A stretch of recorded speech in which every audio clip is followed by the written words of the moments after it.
Doctor Somaiya Sheikh India में खास तौर से रेमडेसिविर नामक इंजेक्शन को लेके बहुत ही मारकाट मची हुई है, जिसको सही शब्दों में कहें कालाबाजारी हो रही है, शॉर्टेज है, मिल नहीं रहा है। 5,000 का लेके 50,000 रुपए तक उसके प्राइसेस की डिमांड करी जा रही है, बट उसके बावजूद भी चीजें मिल नहीं पा रही। अभी कहीं से पता लगा कि 5 करोड़ रुपए के इंजेक्शंस किसी ने डंप किए हुए थे।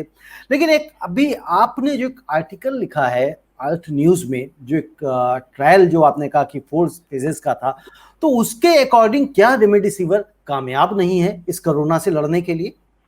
थोड़ा सा विस्तार से बताएं इसके बारे में। जी, थैंक यू मुझे ये अपॉर्चुनिटी देने के लिए।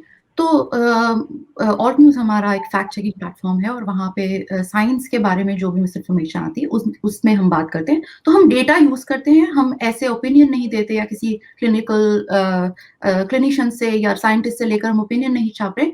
तो हमने एक रिव्यू किया, सारा 4 इनके बड़े ट्रायल्स आए थे रेमडेसिविर के, और पिछले साल ही सारे पब्लिश हुए थे, और इस साल जो एंड में जो एक बहुत बड़ा ट्रायल था वो पब्लिश हुआ था मेरे ख्याल में फरवरी में।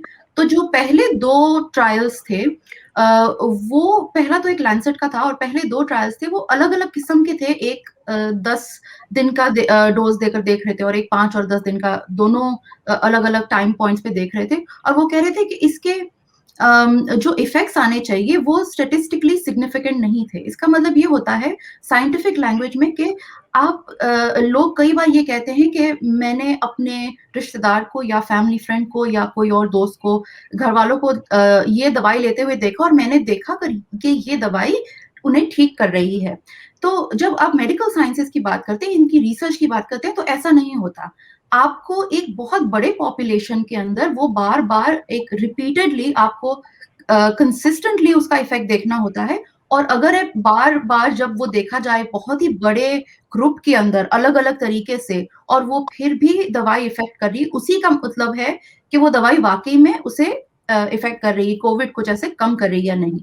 तो जब लोग कहते हैं हमने देखा है हमारे रिश्तेदार में ये हो रहा है, तो उसे वैसे नहीं टेस्ट किया जाता, क्योंकि हमें पता है कि ज़्यादातर कोविड के लोग ठीक हो जाते हैं। बहुत उनमें से कम मात्रा में लोग हैं जो सीवियर कोविड जिसे कहते हैं, हॉस्पिटलाइज़ेशन होती है जिसमें, उसमें जाते हैं, और उनमें से भी एक छोटा परसेंटेज होता है जिनकी डेथ होती है। पर वो बहुत ही सीवियर जो कोविड होता है वो बहुत ही पेनफुल होता है, वो बहुत ही मुश्किल वक़्त गुज़रता है। तो जब वो कहते हैं कि हमने देखा है हमारे रिलेटिव्स को, ऐसे नहीं टेस्ट किया जाता। तो इन 2 फर्स्ट जो 2 ट्रायल्स आए थे, उन दोनों में इसका इफेक्ट नहीं देखा था स्टैटिस्टिकली, क्योंकि स्टैटिस्टिक्सली के दौरान देखते हैं कि ग्रुप ए है जिसमें ट्रीटमेंट दिया है, ग्रुप बी है जिसके अंदर आपने प्लेसिबो या कंट्रोल दिया है, जिसका कंपैरिजन हो सकता है।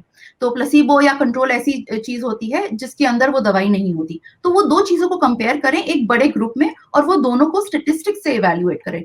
तो वो 2 जो स्टडीज थी वो छोटे सैंपल्स थे, उसमें पेशेंट्स इतने ज्यादा नहीं थे, फिर भी वो स्टडीज के अंदर दिखाया गया था कि कोविड की जो डेथ रेट है या हॉस्पिटलाइजेशन की रेट है वो रेमडेसिविर से कम नहीं हो सकती। पर एक और स्टडी आई थी, वो अमेरिकन स्टडी थी, जिसमें ACTT1 कहते हैं उसे। तो उसके अंदर ये दिखाया गया था कि शायद कुछ डिफरेंस है जो रेमडेसिविर दे सकता है, और हो सकता है कि इस तरह की डिजाइन बनाई गई हो जिसके अंदर रेमडेसिविर पहले इफेक्टिव नहीं था। तो फिर लोगों में ये एक कंफ्यूजन आ गई कि नहीं, हमें रेमडेसिविर को टेस्ट करना चाहिए। और जाहिर सी बात है, रेमडेसिविर एक एंटीवायरल ड्रग है, और उसे जो हम एक्स वीवो कहते हैं, आउटसाइड ह्यूमन और आउटसाइड एनिमल या आउटसाइड एनी लिविंग ऑर्गेनिज्म, हमने टेस्ट किया है। कई सारी स्टडीज आई हैं, उनमें से एक स्टडी मैंने अपने आर्टिकल में भी लिखी है, outside the animals and humans और आउटसाइड अ लिविंग ऑर्गेनिज्म, किसी प्राणी के या इंसान के बाहर हम जो पीट्री डिश वगैरह में टेस्ट करते हैं या लैब में टेस्ट करते हैं, उसके अंदर ये एक बहुत ही अच्छा वायरल इनहिबिटर है। तो जो वायरल के अंदर स्ट्रक्चर होते हैं, उसमें से जो एक प्रोटीन है उसको वो इनहिबिट करता है, तो वो वायरस की ग्रोथ है वो कम कर देता है। तो वो बैकग्राउंड था इस सजेशन का कि शायद रेमडेसिविर कोविड कम कर सकता है। पर बाद में एक बहुत बड़ा ट्रायल आया, ये WHO ने स्पॉन्सर किया था, जिसे हम सॉलिडारिटी ट्रायल कहते थे। उसमें कई सारे लोग, और वो अभी भी बड़े मात्रा में टेस्ट किए जा रहे हैं, तो उन्होंने भी वो रोका नहीं। हो सकता है जी। डॉक्टर सुमाया, अगर हम इसको आसान भाषा में दर्शकों के लिए समझना चाहें तो कैसे समझेंगे?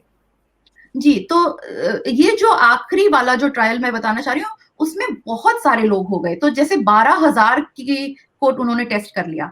तो हमें इन सब लोगों के जो हमने देखे रिजल्ट्स, फिर वो जब रिजल्ट हम पूल करते हैं, जब जमा करते हैं, तब हम बड़ा एक रिजल्ट देखते हैं।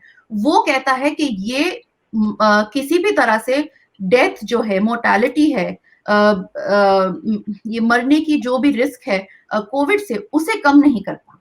तो मैं एक प्रोसेस बता रही थी, क्योंकि हर बार कभी कहते हैं कि हमने तो देखा है कि हमारे यहाँ काम कर रहा है, पर वो ऐसे नहीं होता। तो जब हम बड़ी मात्रा में लोगों में टेस्ट करते हैं, तो मोर्टेलिटी ये कम नहीं करता, और कोविड में जो हॉस्पिटलाइजेशन का पीरियड है, जितना लंबा पीरियड रहते हैं, उसे भी वो कम नहीं करता। तो ये करता क्या है, ये बहुत बड़ी बहुत बड़ा सवाल है, और ये अभी जानने की जरूरत है।